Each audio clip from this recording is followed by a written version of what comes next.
दोस्तों स्वागत है हमारे चैनल के एक और ताजा और धमाकेदार वीडियो में। आज हम एक्सप्लेन करेंगे एक दीवाने की दीवानियत फिल्म को जो 2025 के नई रिलीज हुई है। तो चलिए वीडियो को शुरू करते हैं, लेकिन उससे पहले चैनल को सब्सक्राइब करें और नोटिफिकेशन बेल को ऑल पर सेट कर दें ताकि फिल्मों के लेटेस्ट एक्सप्लेनेशन सबसे पहले आप तक पहुँचते रहे। तो चल पड़ते हैं वीडियो की तरफ। मूवी की शुरुआत में हमें हीरो को दिखाया जाता है जिसका नाम विक्रमादित्य भोसले होता है। वो एक बहुत बड़ा पॉलिटिशियन होता है जिससे अपोजिशन के पॉलिटिकल पार्टीज जलते थे। फिर दिखाया जाता है कि एक बड़ा पार्टी विक्रम से मिलने आता है और वो डील करना चाहता था, लेकिन विक्रम उसकी बेइज्जती करके डील कैंसिल कर देता है। फिर दिखाया जाता है अदा को, जो बहुत बड़ी सेलिब्रिटी होती हैं, जिनकी फिल्म रिलीज होने से लोग पागलों की तरह खुश हो जाते हैं। टिकट लेने के लिए सिनेमा हॉल के आगे भीड़ लग जाती है। फिर अदा अपने घर एक धोबी को कपड़े देती है और वो अदा का बहुत बड़ा फैन रहता है और अदा के साथ एक सेल्फी ले लेता है और खुश हो जाता है।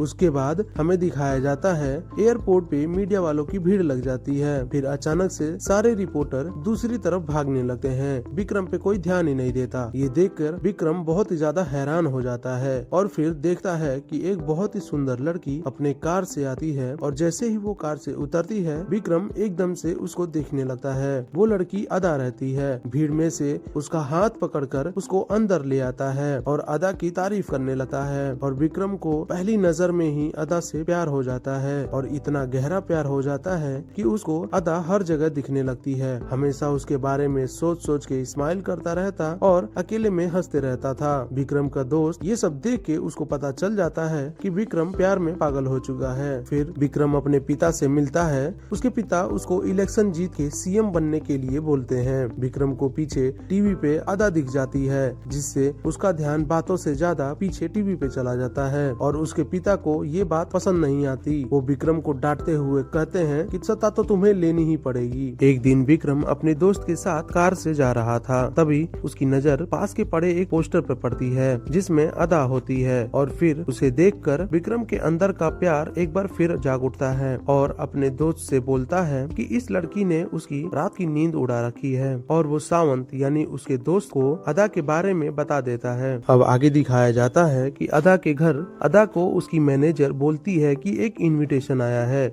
जिसमें आपको आर्मी कैंप में जाके जवानों को एंटरटेन करना है और उन्हें एनकरेज करना है और जवानों के साथ रह के उनका हौसला बढ़ाना है। ये इनविटेशन विक्रमादित्य भोसले की तरफ से आया है जिनको आज तक कोई मना नहीं कर पाया, लेकिन अदा जाने से मना कर देती है। फिर विक्रम अदा से पर्सनली मिलने को बोलता है और वो अदा से मिलने जाता है। अदा कहती है कि फेम और पब्लिसिटी के लिए आर्मी वालों के साथ फोटो खिंचवाना बिल्कुल भी फेक लगता है। तभी आदित्य बोलता है कि कोई पब्लिसिटी नहीं होगी और वो बिना कैमरा के जाएगा और वो ये कहकर अदा को मनाने लगता है जिससे अदा जाने के लिए मान जाती है और वो दोनों एक साथ कैंप पे जाने लगते हैं। जाते जाते आदित्य को गहरा प्यार होता चला जाता है और इतना गहरा प्यार जितना छपरी लोग को स्टिंग से नहीं होता होगा और वो कैंप पहुंच जाते हैं। सीनियर ऑफिसर अदा को फूल से वेलकम करते हैं। फिर शाम के टाइम सभी जवान एक साथ बैठ के अदा और आदित्य से बातें करते हैं। तभी एक जवान पूछता है कि अदा को सबसे ज्यादा कौन सा रोल अच्छा लगता है। फिर अदा वापस पूछती है कि आपको किस रोल में अच्छी लगती हूँ। तो जवान बोलता है कि हमें आप रोमांटिक रोल में ज्यादा अच्छी लगती हो, नॉटी बॉय। वही मौका मिलते ही आदित्य अपने पार्टी के लिए वोट इकट्ठे करने लगता है, यानी अपनी पार्टी को वोट देने के लिए बोलता है और ऐसे ही बातें चलती रहती हैं कि ऑफिसर्स आदित्य से रिक्वेस्ट करने लगते हैं कि कोई रोमांटिक सा रोल हो जाए और प्यार में पागल आदित्य ने मुंह खोलते ही बोला आई लव यू अदा, इतना कि तुमसे ही कहने से डरता हूँ कि कहीं मेरी प्यार की गहराई देख के तुम घबरा न जाओ। जब से तुम्हें देखा है मेरा दिल कहता है कि बस तुम्हें देखता ही रहूं। तुम्हारे लिए दुनिया क्या, मैं खुद से भी लड़ जाऊंगा। फिर सभी लोग तालियां बजाने लगते हैं और सबको ये एक्टिंग लगती है, लेकिन आदित्य ने अपने मन की सच्ची बात सबके सामने रख दी थी। अदा बोलती है कि आपने तो कहा था कि आपको एक्टिंग नहीं आती, लेकिन आप तो काफी अच्छा कर लेते हो। अगली सुबह जब वो फील्ड में घूम रहे थे तब अचानक से एक सांप अदा के सामने आ जाता है। आर्मी ऑफिसर अदा को बचाने की कोशिश में वो दोनों गिर जाते हैं। ये देखकर आदित्य को काफी गुस्सा आ जाता है और वो ऑफिसर को गुस्से में बोलता है कि तुमने अदा को हाथ कैसे लगाया। वहाँ जाके अदा को पता चलता है आदित्य उससे प्यार करने लगा है। अदा को ये सब अच्छा नहीं लगता और वो वापस जाने के लिए अपने मैनेजर से रिटर्न टिकट करने करने के लिए बोलती है। तभी आदित्य वहाँ आ जाता है और बोलता है कि मैं नहीं चाहता था कि तुम्हें इस तरह पता चले कि मेरे दिल में तुम्हारे लिए क्या है, और वो डायरेक्ट शादी की बात बोलने लगता है। अदा बोलती है कि उसके लिए कुछ ऐसा फील नहीं करती, जिसके बाद आदित्य को गुस्सा आ जाता है और वो उससे कहता है कि तुम्हें शादी तो करनी पड़ेगी चाहे कुछ भी हो जाए। फिर अगले ही सीन में ये दिखाया जाता है कि आदित्य अपने लोगों के साथ शगुन लेके अदा के घर रिश्ते की बात करने आ जाता है और वो उनसे शादी की बात करने लगता है। तभी अदा वहाँ आती है और गुस्से में बोलती है कि ये सब क्या नाटक कर रहे हो, चुपचाप मेरे घर से बाहर निकल जाओ। लेकिन आदित्य कहाँ मानने वाला था, उसको तो पागलों जैसा प्यार हो चुका था। वो अदा के फादर से बोलता है कि अपने बेटी की कन्यादान की तैयारी शुरू कर दें, क्योंकि बेटी की शादी तो करनी ही पड़ेगी, और वो वहाँ से चला जाता है। फिर अगले ही पल आदित्य के लोग अदा की फिल्म का विरोध करने लगते हैं और पोस्टर्स फाड़ने लगते हैं और बोलते हैं कि वो उसकी कोई भी फिल्म चलने नहीं देंगे। आदित्य हर जगह से अदा को परेशान करने लगता है, बिल्कुल एक दिल जले आशिक की तरह, और अदा की अगली फिल्म का रोल भी किसी और को मिल जाती है। ये बात अदा को पसंद नहीं आती और वो आदित्य के घर पहुंच जाती है। वहां जाकर वो देखती है कि आदित्य पूरे घर को सजवा रखा है कि जैसे शादी आज ही है, और उसने अपने बच्चों के बारे में भी सोच लिया था। अदा को ये सब देख के गुस्सा आता है और वो बोलती है कि तुम्हारा घर कितना भी अच्छा हो,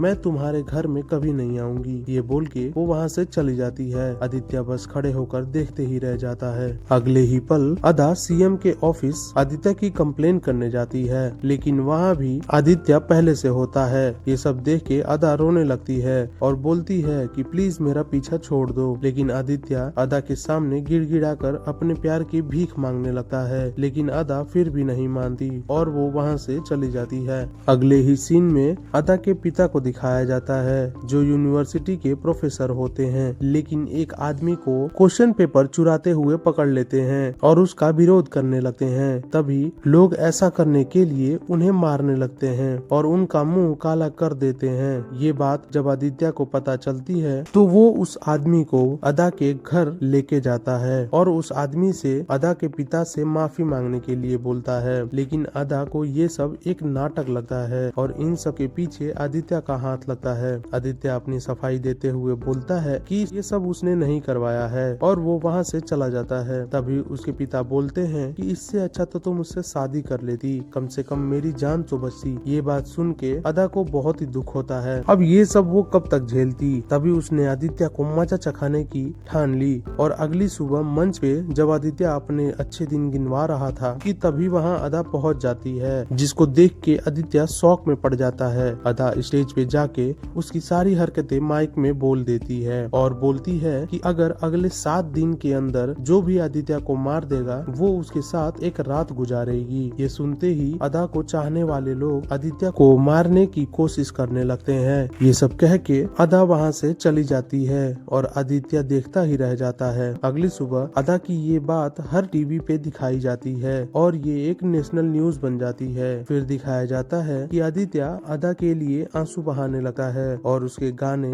देके उसको याद करने लगता है और दारू पी के गाड़ी चलाने लगता है और उसको बहुत ज्यादा याद करता है, क्योंकि वो पहली नजर से ही अदा से प्यार करने लगा था। फिर उसने ऐसा कर दिया जिससे आदित्य मानो एकदम टूट सा गया हो। फिर एक सुबह जिस दिन गांधी जयंती होती है, जिसके लिए उसने एक इवेंट ऑर्गेनाइज किया था, उसका दोस्त उससे बोलता है कि इवेंट को कैंसिल करवा दूं, नहीं तो कोई मार देगा। ये बात सुन के आदित्य को कोई फर्क नहीं पड़ता और वो हिम्मत बना के स्टेज पे चला जाता है और उसने माइक पे कुछ बोला जिससे लोग तालियां बजाने लगे। और फिर जैसे ही वो बापू के ऊपर से पर्दा हटाने जा रहा था, तभी भीड़ में से एक आदमी आदित्य पर गोली चला देता है और कहता है कि अदा सिर्फ मेरी है। गोली आदित्य के हाथ पे लगती है। फिर आदित्य जब अपने घर जाता है तब वहाँ अदा उसके चेयर पर बैठी होती है। वो बोलती है कि तेरे मरने के बाद सोच रही हूँ कौन सा फोटो तेरा न्यूज़पेपर में लगवाऊं और तेरा अंतिम संस्कार कैसे करूं, जलाने के बाद तेरी अस्थियां कहाँ बहाऊं, गंगा में या गटर में। तभी पता चलता है कि आदित्य पे जिसने गोली चलाई थी वो अदा के कहने पे नहीं, बल्कि आदित्य ने खुद ऐसा करने को कहा था ताकि लोगों को आदित्य को मारने के बाद का अंजाम पता हो। और अदा से कहता है कि तुमने मेरे प्यार का तमाशा बनाया था, अब देखना लोग मेरे प्यार का जश्न मनाएंगे। और उससे कहता है कि वो अदा के इस पत्थर दिल में अपने लिए फीलिंग्स जरूर लाएगा। ये सुनते ही अदा वहाँ से चली जाती है। अगले दिन रिपोर्टर आदित्य से कहता है कि आपका प्यार से ज्यादा जिद लगती है। आदित्य बोलता है कि ये जिद कैसे हुई, जब उसने ना तो कभी अदा का हाथ पकड़ा, ना कभी अदा के साथ बदतमीजी करी और ना ही उसने कभी उसको टच किया। ये सब अदा को उसके घर वाले लाइव टीवी पर देख रहे थे। वो ऐलान करता है कि आज से लेकर दशहरा तक वो 100 जोड़ियों की शादी करवाएगा अपने खर्चे पर, लेकिन एक मंडप खाली रखेगा अपने और अदा की शादी के लिए। क्या पता उन 99 जोड़ियों की दुआ लग जाए और अदा के दिल की नफरत प्यार में बदल जाए। ये बात सुनकर आसपास के लोग खुशी से तालियां बजाने लगते हैं। उसी रात आदित्य के पिता आदित्य के पास आते हैं और उसको एक तमाचा खींच के मारते हैं और कहते हैं कि तुमने हमारी इज्जत मिट्टी में मिला दी और उस 2 टके की लड़की के लिए तुम सब कुछ कुर्बान कर दोगे। फिर आदित्य बोलता है कि वो सब कुछ ठीक कर लेगा, पार्टी को भी संभाल लेगा और खुद को भी। उसका पिता बोलता है कि ये तुम्हारा प्यार नहीं, जिद है जो तुम्हें एक दिन डुबो लेगा और तुमने तो जन्म लेते ही अपने माँ को मार दिया क्योंकि आदित्य की माँ नहीं होती। तभी आदित्य कहता है ये सब भी तो वो उनसे ही सीखा है, क्योंकि बचपन में जब आदित्य खिलौने के लिए रो रहा होता है तो उसके पिता ने खिलौने को जला दिया और कहते हैं कि जिस चीज को हासिल ना कर सको उस चीज को जला दो, और वो या तो यदा को हासिल कर लेगा या खुद को जला लेगा। उसने कहा और वहाँ से वो चला गया। अगले ही सीन में अदा और आदित्य एक साथ मंदिर जाते हैं, क्योंकि अदा ने उससे कहा था कि वो आदित्य की बीवी बनने से अच्छा उसकी विधवा बनना पसंद करेगी, और देवी माँ से वो ये मांगने जा रही थी कि उसकी जिंदगी के इस रावण को जल्द से जल्द जला दें। वो मंदिर पहुंच ही गए थे कि अचानक से किसी ने पीछे से आदित्य के सिर पर कांच की बोतल दे मारी और आदित्य को तलवार से उसकी पीठ को जख्मी कर देता है। और जैसे ही वो आदमी आदित्य की जान मारने की कोशिश करता है, वैसे ही आदित्य का दोस्त उसको बचा लेता है और दोनों माता रानी के सामने अपने दिल की बात कहने लगते हैं। एक बोलता है कि काश अदा के दिल में उसके लिए प्यार आ जाए, और अदा कहती है कि वो उसे मरता हुआ देखना ज्यादा पसंद करेगी। फिर हम देखते हैं कि अदा के घर वो पार्टी वाले लोग होते हैं जिनसे आदित्य ने डील कैंसिल करी थी, और उनमें से एक अपोजिशन का लीडर भी होता है। वो अदा को बोलते हैं कि अदा उनकी मदद करे और वो आदित्य को मारने में अदा की मदद करेंगे। ऐसा अदा ने फोन करके आदित्य को उनके सामने ही सब कुछ बता दिया, इसलिए नहीं कि आदित्य से वो प्यार करने लगी थी, बल्कि इसलिए कि वो अपना नफरत किसी और से बांटना नहीं चाहती थी। उसकी ये हरकत दोनों पार्टी वालों को पसंद नहीं आई और वो दोनों ये बात कर ही रहे थे कि फिर अचानक से आदित्य वहाँ आ जाता है और वो उन दोनों को धमकी देता है कि अगर अदा के आगे पीछे भी घूमते दिखाई दे दिए तो उन्हें जिंदा नहीं छोड़ेगा, और वो ऐसा कहकर वहाँ से चला जाता है। बाहर निकलता है तो देखता है कि अदा ने एक ब्लड डोनेशन कैंप ऑर्गेनाइज किया हुआ है और वो भी अदा की हेल्प करने के लिए ब्लड डोनेशन का हिस्सा बन जाता है। वो ब्लड डोनेट कर ही रहा था कि अदा ने खून की बोतल उठाकर जमीन पर गिरा दी, जिससे वो बोतल टूट गई। फिर आदित्य ने डॉक्टर को फिर खून लेने के लिए बोला। ये देखकर अदा वहाँ से चली जाती है और अदा की ये हरकतें आदित्य को बिल्कुल भी पसंद नहीं आती और उसे बहुत ही दुख होता है। उसी रात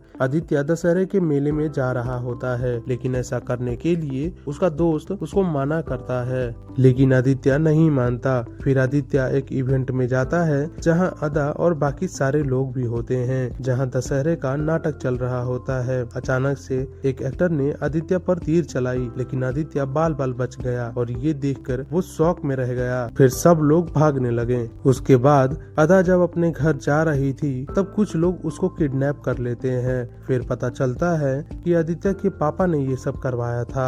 आदित्य जब अदा के पास जाता है तो अदा बोलती है कि तुमने दिखा दी ना अपनी असलियत, तुम्हें प्यार नहीं बस हवस है, अपनी भूख मिटाना चाहते हो ना तो आ जाओ और कर लो जो करना चाहते हो। अदा ने अपना दुपट्टा जमीन पर गिरा दिया। ये सब आदित्य को अच्छा नहीं लगा और उसके पास गया और दुपट्टा उठाकर उसके शरीर को ढक दिया और कहा कि ये सब उसका तरीका नहीं है, उसके बाबा ने ये सब किया है, और उससे कहता है कि वो उसके घर छोड़ के आएगा। वो अदा को अच्छे से उसके घर छोड़ देता है। फिर इस मूवी में एक बड़ा अच्छा सा ट्विस्ट आता है, जो ये था आदित्य को लगता था कि उसने अपनी माँ को मारा था, इसलिए वो अपने पिता के दिखाए गए रास्ते पे चलता रहा। वो गलत काम करता रहा और वो सत्ता के पीछे पागल हो हो चुका था, लेकिन उसके दोस्त ने उसको एक सच्चाई बताई जो ये थी कि उसने उसकी माँ को नहीं मारा। ये बात सुन के आदित्य शॉक हो जाता है और उसी पल वो अदा के घर जाता है और उससे माफी मांगने लगता है, क्योंकि उससे कोई प्यार क्यों करेगा। उसने कहा कि प्यार जबरदस्ती नहीं मिल सकता।